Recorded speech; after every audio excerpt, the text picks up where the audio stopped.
Hello student, welcome to my Mathur classes. मैं Mathur classes से रेनू माथुर आज आपके लिए लेके आई हूँ न्यू वीडियो। जिन्होंने आईटीआई तो पास कर ली है परंतु कंपटीशन देना तो बहुत ज़रूरी है। और अभी क्या है, टेक्निकल हेल्पर की भी वैकेंसी आ गई है और इसके एग्ज़ाम देने के लिए बहुत ज़्यादा सारे स्टूडेंट बहुत उत्सुक है। तो आज मैं आपके लिए जो वीडियो लेके आई हूँ इलेक्ट्रिकल की है। और कोई भी कंपटीशन एग्जाम अपन दे रहे हैं, चाहे तो हेल्पर का है, चाहे डीएमआरसीए, चाहे यूपीपीसीएल का या डीआरडीओ का या इसरो का, और भी कोई भी अपन कंपटीशन देने जा रहे हैं तो ये वीडियो अपन ज़रूर देखेंगे। पूरा कोर्स इसमें कवर हो रहा है इलेक्ट्रिशियन थ्योरी का। तो पहला क्वेश्चन है, निम्नलिखित में से कौन सा ठोस ईंधन नहीं है? ठोस ईंधन नहीं है, फ्यूल ईंधन यानी कि फ्यूल ठोस यानी कौन सा होगा? कोयला होता है वो हमेशा ठोस होता है, पीट होता है वो ठोस होता है, कोल तार होता है वो ठोस नहीं होता, लकड़ी होती है ठोस होती है। तो कोल तार क्या होता है, जिसको अपन चार कोल कहते हैं, क्या कहते हैं?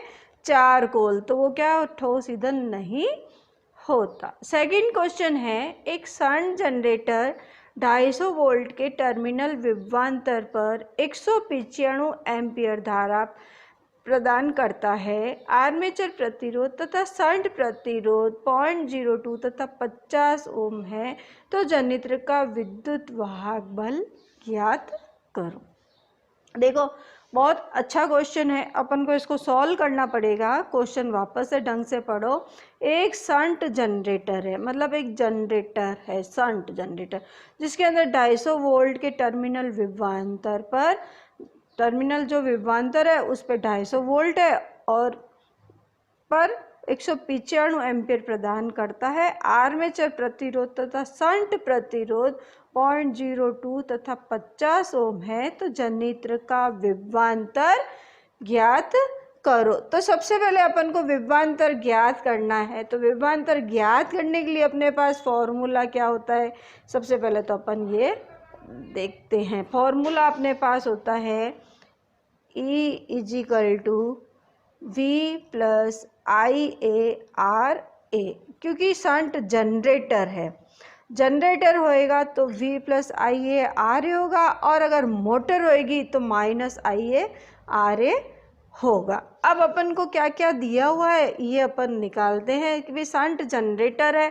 तो शंट जनरेटर है तो इसमें अपन को क्या करना है, पहले तो अपन निकालते हैं आई बराबर क्या होता है? V upon R. V अपन को कितना दे दिया है? 250 वोल्ट, 250 वोल्ट बटा आर अपन को कितना दे दिया है?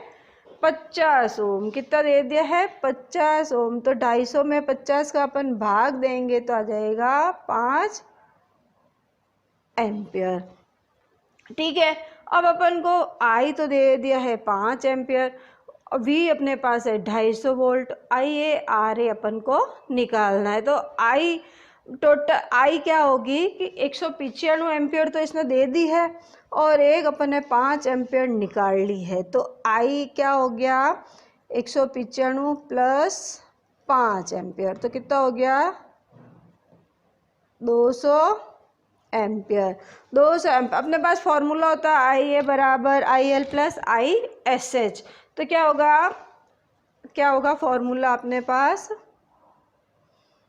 आई ए बराबर I L plus I S H. तो 195 प्लस 5 तो कितना हो गया? टोटल एम्पियर कितनी हो गई? 200 एम्पियर। अब अपने पास फॉर्मूला E बराबर V plus I A R A. तो अपन को क्या निकालना है? E निकालना है, विद्युत वाहक बल निकालना है। तो V तो अपने पास कितना था? 250 प्लस आई ए कितना हो गया? 200 इंटू आर ए कितना हो गया?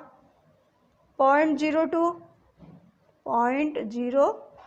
इसको अब अपन सॉल्व करते हैं। 200 को 0.02 से मल्टीप्लाई करके 250 जोड़ देते हैं।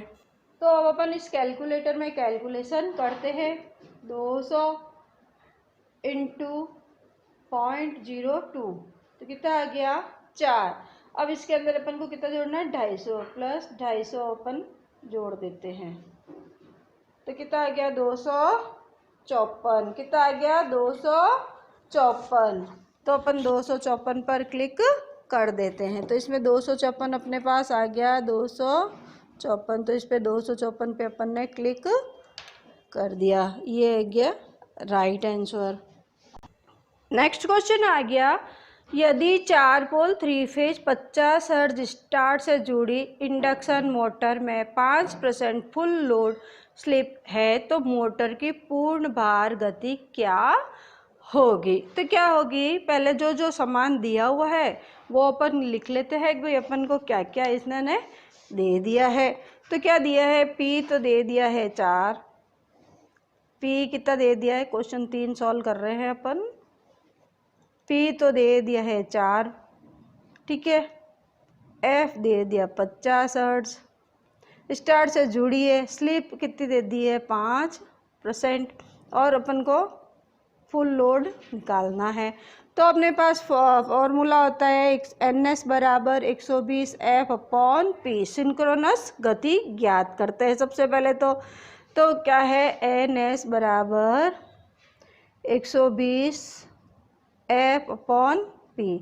अब 120 इंटू F कितना दे दिया? 50/4। तो 120 इंटू 50/4। तो 4 को करेंगे 4 3 12। 30 इंटू 50, तो 30 इंटू 50 तो कितना आ गया? 1500 RPM। 30 को 50 से मल्टीप्लाई करेंगे तो क्या आएगा? 1500 RPM आ गया। अब NS आ गया। अब अपने पास फॉर्मूला है स्लिप निकालने का। क्या फॉर्मूला है स्लिप निकालने का? NS माइनस NR बटा क्या होगा? NS, ठीक है, इंटू 100। तो अब अपन के पास ये तो दे दिया है 4, 5%। तो अपन इस फॉर्मूले में मान रख के ज्ञात करते हैं। तो अपन मान रखते हैं एस तो कितना आ गया? 5% बराबर NS कितना था? 5 3 15, 1500 RPM माइनस ये 15 है ना, 1500 RPM माइनस NR कितना है? NR अपन को निकालना है बटा 1500, ठीक है, इंटू 100। अब अपन को मान वैल्यू निकालते हैं कि भाई इसकी वैल्यू कितनी आती है। तो पहले तो इसको इससे मल्टीप्लाई कर लो और इसको इससे मल्टीप्लाई कर लो। तो इसको अपन सॉल्व करते हैं। तो 1500 इंटू 5 बराबर 1500 माइनस NR। अब यहाँ पे 2 जीरो से या 2 जीरो भी अपन काट सकते हैं। तो यहाँ पे सिर्फ 15 ही रह गया है। तो 15 इंटू 5 बराबर 1500 माइनस NR। तो इसको अपन सॉल्व करते हैं। 15 को 5 से मल्टीप्लाई करेंगे, 15 5 75। तो यहाँ पे आ गया 75। फिर ये 1500 इधर आ जाएंगे तो 1500 बराबर NR। तो 1500 में से 75 जाएंगे तो कितने बचेंगे अपने? 1425। कितने बचेंगे? 1425 RPM। तो अब अपने ऑप्शन में 1425 कहाँ पे है उसको अपन टिक कर देते हैं। 1425 RPM, इसको अपन ने टिक कर दिया। तो इस टाइप के बहुत सारे क्वेश्चन हैं, आप आराम से वीडियो को देखो। और पूरी वीडियो को देखना बहुत इम्पोर्टेंट क्वेश्चन है। जो पहले भी कई क्वेश्चन पेपर में आए हुए हैं उन्हीं को मैंने वापस आपके रिवीजन के लिए बताया है। कई क्वेश्चंस अपन ने ITI का सिलेबस किया उसमें भी थे। तो इम्पोर्टेंट क्वेश्चन है, हो सकता है कि आपके क्वेश्चन पेपर में इन्हीं में से ही पेपर आए। मैं बहुत सारे इम्पोर्टेंट क्वेश्चंस कराऊंगी। तो अभी आज अपन इस वीडियो में 25 क्वेश्चन करेंगे। 25 क्वेश्चन का आप पूरी वीडियो देखेंगे तो आपको बहुत इंटरेस्ट आएगा। और अगर आप मेरे चैनल से नए जुड़े हैं तो चैनल को एक बार सब्सक्राइब कर दीजिए और ऑल बेल पर क्लिक कर दीजिए ताकि वीडियो अपलोड होते ही सबसे पहले नोटिफिकेशन आपके पास आए। फिर नेक्स्ट क्वेश्चन है, निम्नलिखित में से कौन सा नियम खतरे की सूचना के लिए होता है? जो नियम बने IE रूल्स बने होते हैं तो वो कौन सा है सूचने की खतरे के लिए? जो नियम बना हुआ होता है वो कौन सा होता है? IE rule 34 5। कौन सा होगा? IE rule 35। नेक्स्ट क्वेश्चन है उच्च आवृत्ति ट्रांसफार्मर के लिए कोर में कौन सा पदार्थ प्रयोग किया जाता है? कि भाई हाई फ्रीक्वेंसी ट्रांसफार्मर होता है, उसके अंदर जो कोर में कौन सा पदार्थ अपन प्रयोग करते हैं, तो कौन सा करते हैं? Ferrite core. कौन सा करेंगे अपन? Ferrite core. नेक्स्ट क्वेश्चन है single phase capacitor start motor का पावर फैक्टर कितना होता है? सिंगल फेज जो मोटर है उसका जो पावर फैक्टर होता है वो कितना होता है? तो कितना होता है? 0.5 से 0.06 पश्चगामी। नेक्स्ट क्वेश्चन है निम्न में से किस मोटर का स्टार्टिंग टॉर्क शून्य होता है? जो कौन सी मोटर होती है जिसका जो स्टार्टिंग टॉर्क होता है वो हमेशा शून्य होता है? तो सिंक्रोनस मोटर होती है, उसका स्टार्टिंग टॉर्क हमेशा शून्य होता है। नेक्स्ट क्वेश्चन आ गया ल्यूमन या स्टेरेडियन निम्न में से किसकी इकाई होती है? तो निम्न कौन सी होगी? स्टेरियम की इकाई कौन सी होगी? लक्स होती है, प्रदीपन होती है, प्रदीपन तीव्रता होती है या वेबर होती है? तो कौन सी होती है? प्रदीपन तीव्रता होती है। नेक्स्ट क्वेश्चन है एक कूलाम किसके बराबर होता है? तो कूलाम में एक कूलाम किसके बराबर होता है? तो ये अपन को देखना पड़ेगा भाई एक कूलाम किसके बराबर होता है। तो जैसे अपन देखते हैं कि एक इलेक्ट्रॉन होता है वो 1.6 इंटू 10 की घात -19 कूलाम के बराबर होता है। तो एक कूलाम बराबर क्या होगा? 1/1.6। तो इसको अपन सॉल्व करते हैं, देखें कैसे। जैसे ही अपन ने कर दिया कि एक इलेक्ट्रॉन बराबर होता है 1.6 इंटू 10 की घात -19 कूलाम। ठीक है, अब अपन को एक कूलाम देखना है, तो एक कूलाम क्या होगा? बराबर 1/1.6 इंटू 10 की घात -19। तो 10 की घात -19 अपन ऊपर ले जाएंगे तो 10 क्या हो गया? 1/1.6। ठीक है, अब 1.6 करेंगे, इसको अपन सॉल्व करेंगे तो 1/1.6 और इंटू 10 की घात 19 हो गया। ठीक है, अब अपन इसको करेंगे सॉल्व, तो क्या हो गया? इसको सॉल्व करेंगे 10 के अंदर अपन क्या करेंगे? इसका भाग देंगे। 10 के अंदर 16 का अपन भाग दे देते हैं, तो अपन कितना आता है देखते हैं। तो 10 के अंदर अपन 1.6 का भाग दे देते हैं तो आता है 2.6। या अपन इसको करते हैं कि 10 ने इसका पॉइंट नहीं हटाते, 1.6 ही रखते हैं और 1 अपन ये करते हैं, तो भी इसका फॉर्मूला करके ये पूरा होता है 6.25 इंटू 10 की घात 18 इलेक्ट्रॉन्स। तो इसमें अपना आंसर कहाँ आ गया? 6.25 इंटू 10 की घात 18। इसको अपन को सॉल्व करना पड़ेगा। नेक्स्ट क्वेश्चन है सजावटी श्रृंखला व्यवस्था के लिए 240 वोल्ट की सप्लाई के लिए 4 वोल्ट के कितने बल्ब जुड़ते हैं? 240 वोल्ट की सप्लाई के लिए 4 वोल्ट के बल्ब कितने इसमें जुड़ेंगे? तो अपन क्या करेंगे? 240/4 कर देंगे। क्या करेंगे? 240/4 240/4 करेंगे तो कितना आ जाएगा? 60। तो हो गया 60 बल्ब जुड़ेंगे। नेक्स्ट क्वेश्चन आ गया निम्नलिखित में से कौन सा इंसुलेशन रेजिस्टेंस टेस्टर है? कि भाई इंसुलेशन रेजिस्टेंस टेस्टर कौन सा होता है? तो हमेशा मेगर जो होता है उससे अपन चलाते हैं, हाथ से अपन चलाए। आजकल तो इलेक्ट्रॉनिक भी आ गया है तो हाथ से भी चलाने की इसमें ज़रूरत नहीं होती है। नेक्स्ट क्वेश्चन आ गया CRO में टाइम बेस्ड सिग्नल होता है। CRO का पूरा नाम क्या है? Cathode ray ऑक्सिलोस्कोप। तो टाइम बेस्ड सिग्नल क्या होता है CRO के अंदर? तो कौन सा होता है? उच्च आवृत्ति शाहतूत। क्या होगी? उच्च आवृत्ति शाहतूत तरंग। नेक्स्ट है 5 हॉर्स पावर तक की DC मोटर में सामान्यतः कितने पोल होते हैं? तो 5 हॉर्स पावर की जो मोटर होती है उसमें हमेशा 2 पोल ही होते हैं 5 हॉर्स पावर तक की मोटर में। फिर नेक्स्ट क्वेश्चन है, विद्युत लाइन में स्विच कौन से तार पर लगाया जाता है। देखो अपन सर्किट्स बनाते हैं तो अपन स्विच जो है कौन से तार पर लगाते हैं, फेज पे लगाते हैं या न्यूट्रल पे लगाते हैं। एक छोटा सा सर्किट बना के आपको बता रही हूँ कि कैसे बनाते हैं। जैसे मैंने ये बना दिया, एक बल्ब बना दिया, एक स्विच बना दिया, न्यूट्रल और फेज दे दिया। तो अब न्यूट्रल तो दे दिया इसमें, तो न्यूट्रल किस में जाएगा, बल्ब में, इससे इसमें, और ये स्विच इसमें जाएगा। तो ये क्या हो गया, फेज किस में जा रहा है, स्विच में।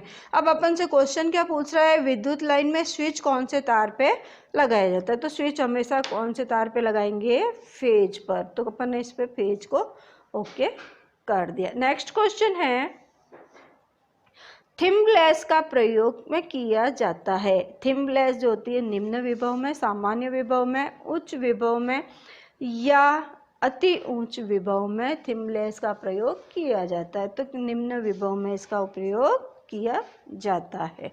नेक्स्ट क्वेश्चन है, खाली जगह में कोई मुक्त आवेश वाहक नहीं होते हैं और इस तरह के अचालक होते हैं। तो किसके अंदर मुक्त आवेश वाहक नहीं होते हैं, किसके अंदर नहीं होते, विद्युत रोधक के अंदर जो होते हैं मुक्त आवेश नहीं होते।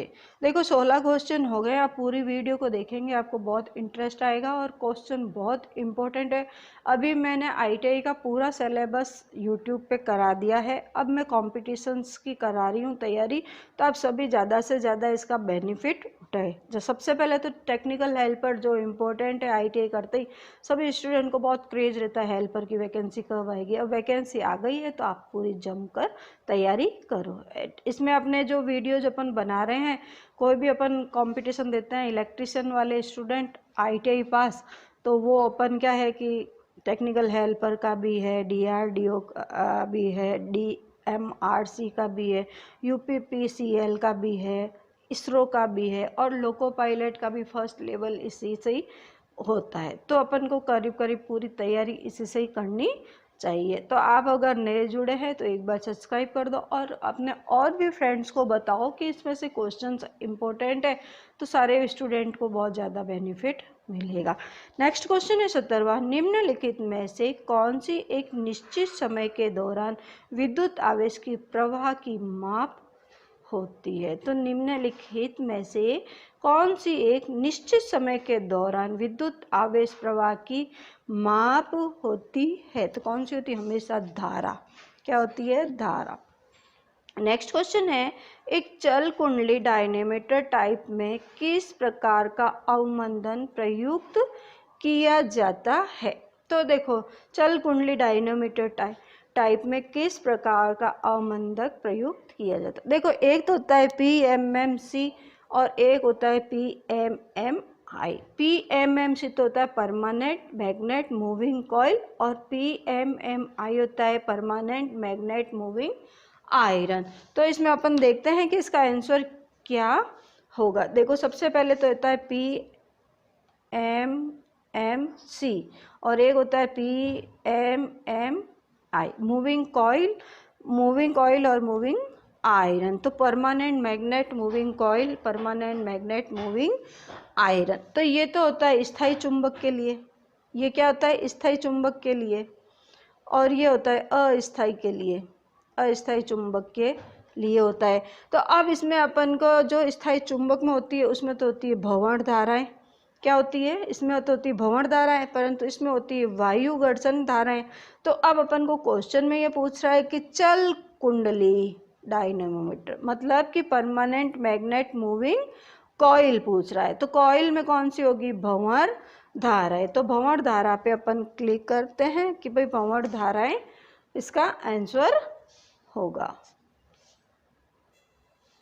नेक्स्ट क्वेश्चन आ गया, यदि कॉपर का परमाणु भार 63.57 तथा संयोजकता 2 है तो कॉपर का रासायनिक तुल्यांक क्या होगा। अब जो रासायनिक तुल्यांक होता है उसका फॉर्मूला होता है परमाणु भार बट्टा संयोजकता। अब परमाणु भार अपने पास कितना दे दिया 63.57 बट्टा संयोजकता कितनी दे दी 2। तो 63.57 के अंदर अपन 2 का भाग देंगे तो कितना आएगा जल्दी बताओ 31.785। तो इसका आंसर हो गया 31.785। नेक्स्ट क्वेश्चन आ गया विशिष्ट प्रतिरोध का मात्रक क्या होता है। देखो विशिष्ट प्रतिरोध स्पेसिफिक रेजिस्टेंस, इसकी यूनिट क्या होती है, हमेशा इसकी यूनिट ओम मीटर या ओम सेंटीमीटर में होती है। बहुत इंपॉर्टेंट है, ओम मीटर या ओम सेंटीमीटर में इसकी यूनिट होती है। तो ये अपन को ध्यान रखना पड़ेगा, बहुत इंपॉर्टेंट है क्वेश्चन, बहुत बार भी आ चुका है। अब आ गया HRC फ्यूज का पूरा नाम क्या है। HRC फ्यूज का पूरा नाम क्या होता है, हाई रप्चरिंग कैपेसिटी फ्यूज या हाई रेजिस्टेंस कैपेसिटी फ्यूज या हाई रप्चरिंग कार्टेज फ्यूज या कोई नहीं। HRC का पूरा नाम होता है high rupturing capacity fuse.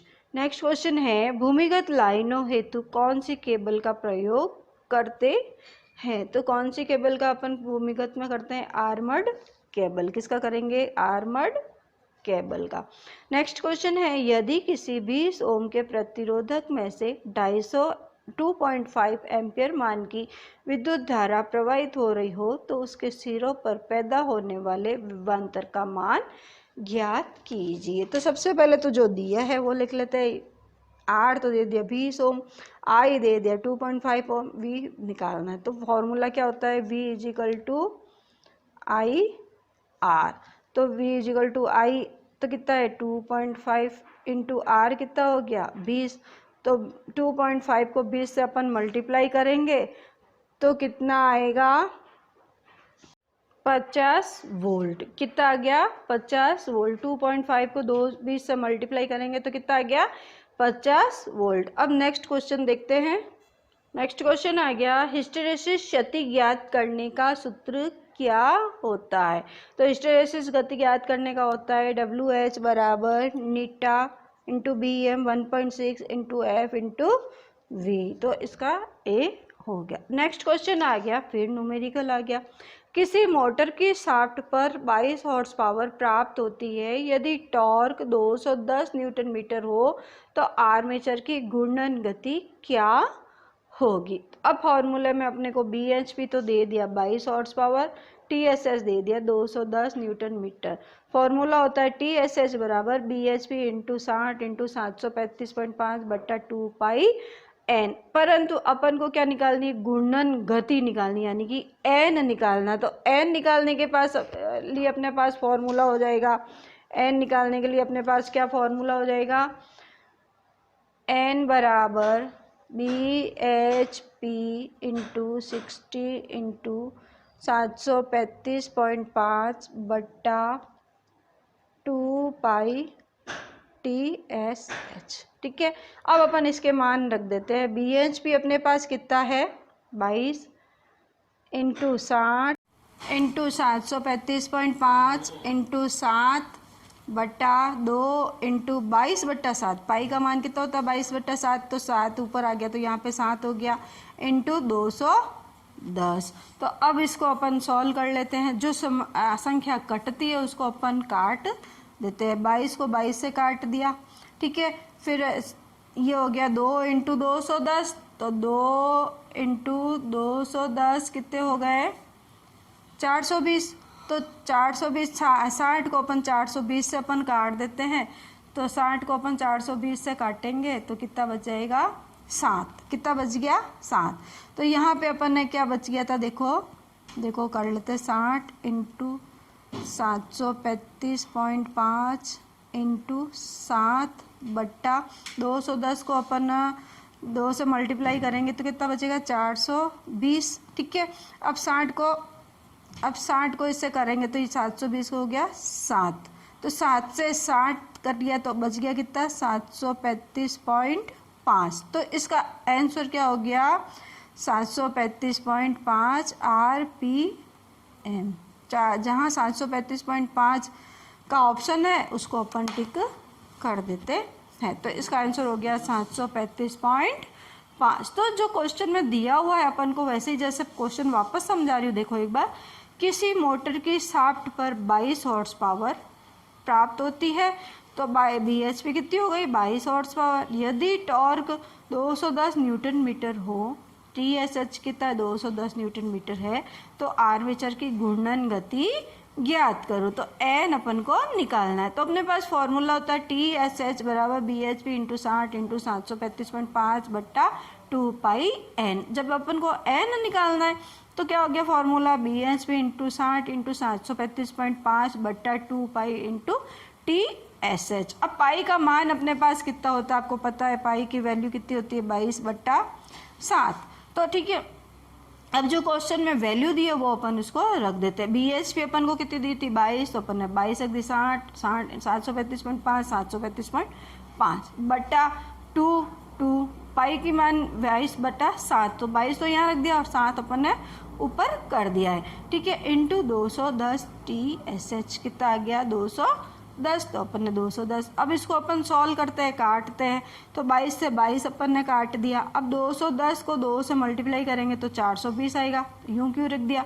60 into 735.5 into 7/420। अब 60 को 420 से करते हैं 60/7 7 जा 420, तो 7 आ गया। अब इस 7 को इस 7 से काट दिया तो अपन के पास कितना आ गया 735.5 RPM। तो आज अपन ने ये 25 क्वेश्चन किए हैं। किस किस के लिए किए हैं, टेक्निकल हेल्पर के लिए, DMRC के लिए, UPPCL के लिए, DRDO के लिए, इसरो के लिए, और भी बहुत सारे जो क्वेश्चन अपने एग्ज़ाम होते हैं, कंपटीशन एग्ज़ाम, ITI पास्ट, तो उन सब के लिए बहुत इम्पोर्टेंट ये वीडियो है। ज़रूर एक बार वीडियो को पूरी देखें और अपने फ्रेंड्स को भी शेयर करें। फेसबुक पर भी अपने माथुर्स क्लासेज नाम से पेज है, आप उस पेज को भी लाइक और फॉलो कर सकते हैं। इंस्टाग्राम पे भी माथुर्स क्लासेज के नाम से पेज है, उसको भी आप लाइक और फॉलो कर सकते हैं।